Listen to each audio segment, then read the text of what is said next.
السلام عليكم ورحمة الله وبركاته. أهلا وسهلا متابعيني الكرام، متابعي قناة أبراج اليوم للتوقعات اليومية. اليوم هنعمل برج الثور بتاريخ 18/12/2025، وهنشوف طاقتك غدا وتوقعاتك على جميع الأصعدة، على الصعيد العام والعملي والمالي والعاطفي والصحي والدراسي. ما تنسوش حبايبي اعمل لايك للفيديو والاشتراك بالقناة وتفعيل زر الجرس تشجيعا منكم ليصلك كل ما هو جديد أصحاب برج الثور.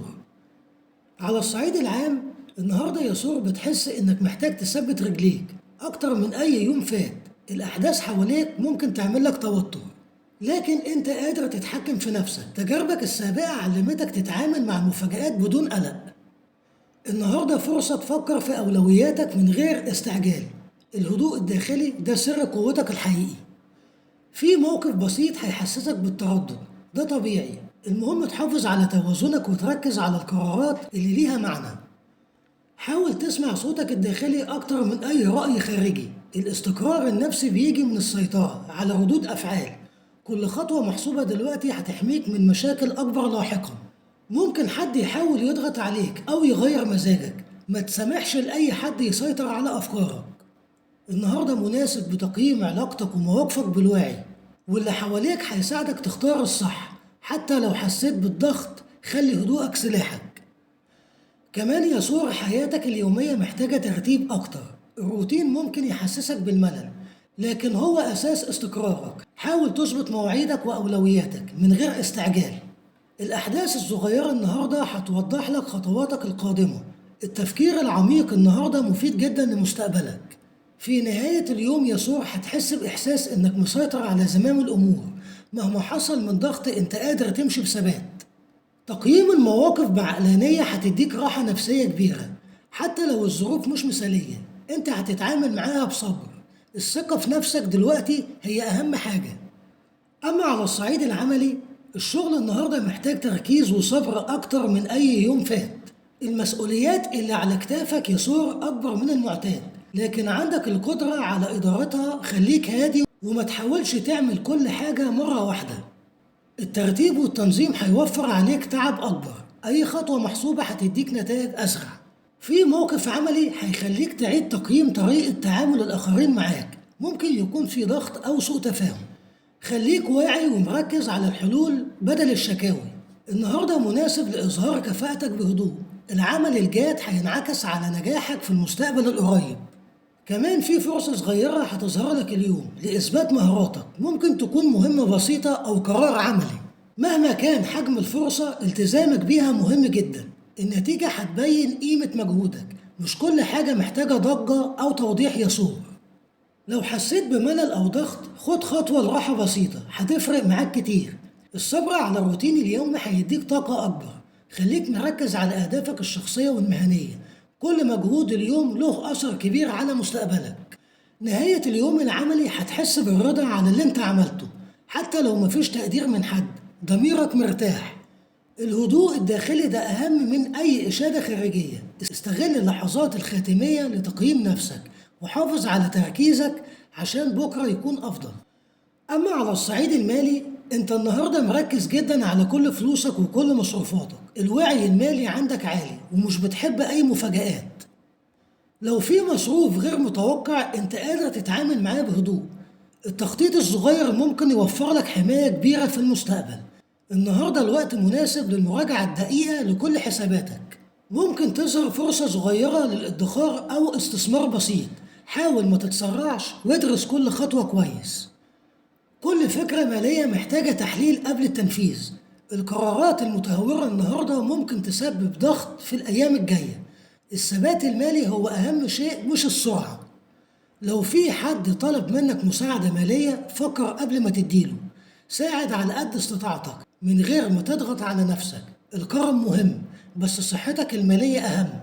خلي حدودك واضحة من غير أي شعور بالذنب.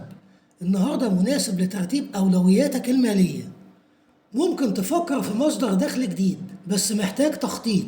الخطوة الأولى إنك تفهم السوق أو المجال كويس. مش كل الفرص كويسة لازم تفرق. الهدوء والتمهيل هيوفر عليك تعب ومشاكل مستقبلية. انت بطبعك صبور يا ثور، وده هيساعدك تاخد القرار الصح. نهاية اليوم مناسب لمراجعة حساباتك بهدوء. شوف ايه اللي محتاج يتعدل وايه اللي محتاج يتأجل. الوضوح المالي هيديك راحة نفسية كبيرة حتى لو الأرقام مش مثالية. التخطيط هو المفتاح. الاستقرار المالي بيبدأ بالخطوة الصغيرة النهاردة. أما على الصعيد العاطفي، مشاعرك النهاردة عميقة جدا يا سور. حتى لو باين عليك الهدوء، قلبك محتاج أمان قبل أي خطوة جديدة. لو مرتبط، كلمة حلوة أو تصرف لطيف هيفرق مع شريكك جدا. لو عازب، شخص معين شايف فيك الاختيار الأأمن. الصدق والصراحة هما المفتاح لأي تطور عاطفي. ممكن تواجه موقف محتاج منك هدوء وحكمة. أي عصبية أو اندفاع النهاردة هيضر أكتر ما يفيد. راقب تصرفات الناس حواليك كويس. اللي شايفك صح هيقدر يحس بأحاسيسك بدون كلام. الهدوء ده هيساعدك تختار القرار الصح. كمان لو في خلاف أو سوء فهم، النهاردة مش يوم تصعيد، ده يوم ترتيب أفكار وتهدئة مشاعر. الكلام الهادي والصادق أقوى من أي انفعال. بلاش تفتح موضوع وانت متضايق، استنى لما تهدى وهتلاقي كل حاجة أوضح. الأوقات الهادية النهاردة مناسبة للتقارب أو لمشاركة لحظات صغيرة. حتى ابتسامة بسيطة هتفرق كتير. التقدير البسيط والاهتمام العملي أقوى من أي كلمات كبيرة. خليك قريب من الناس اللي بتحسسك بالراحة، وده هيديك طاقة عاطفية كويسة لليوم كله. نهاية اليوم العاطفي فيها إحساس بالراحة. يمكن مش كل حاجة انظبطت، بس قلبك هادي وواعي بمشاعرك هيساعدك تتعامل صح. كل موقف بيعلمك حاجة جديدة عن نفسك. اللي جاي محتاج منك هدوء أكتر من أي حاجة تانية يا سور. أما على الصعيد الصحي، جسمك النهاردة محتاج اهتمام أكتر. حتى لو مش حاسس بألم واضح، الإرهاق موجود. خد راحة من التفكير المبالغة فيها. الراحة العقلية هتخلي جسمك يستجيب أفضل. النوم الكافي مهم جدا اليوم. كمان الأكل الصحي النهاردة أساسي. قلل الدهون وحاول تاخد وجبات متوازنة. الجسم بحاجة للطاقة الصحية مش بكمية الطعام. التحكم في الأكل هيساعدك في التركيز والطاقة. كمان التوتر النفسي ممكن يأثر على صحتك العامة. حاول تهدي نفسك قبل أي قرار أو نقاش. الهدوء النفسي عامل مهم جدا لصحة جسمك. شم هوا نضيف أو اقعد قعدة هتفيدك، حتى نص ساعة هتفرق كتير. نهاية اليوم مناسب لإعادة شحن طاقتك يا سور. اقفل على نفسك وابعد عن أي ضغوط أو توتر. راحتك الداخلية هتخلي جسمك ينام كويس. ده أهم علاج للضغط العصبي وجسمك. أما على الصعيد الدراسي، لو بتدرس يا سور أو عندك مهمات تعليمية، النهاردة مناسب للفهم أكتر من الحفظ. قسم وقتك على المهمات وخد فترات راحة قصيرة. المراجعة بهدوء أفضل من السرعة. التركيز اليومي هيثبت المعلومات. الخطوات الصغيرة أفضل من محاولة إنهاء كل حاجة مرة واحدة.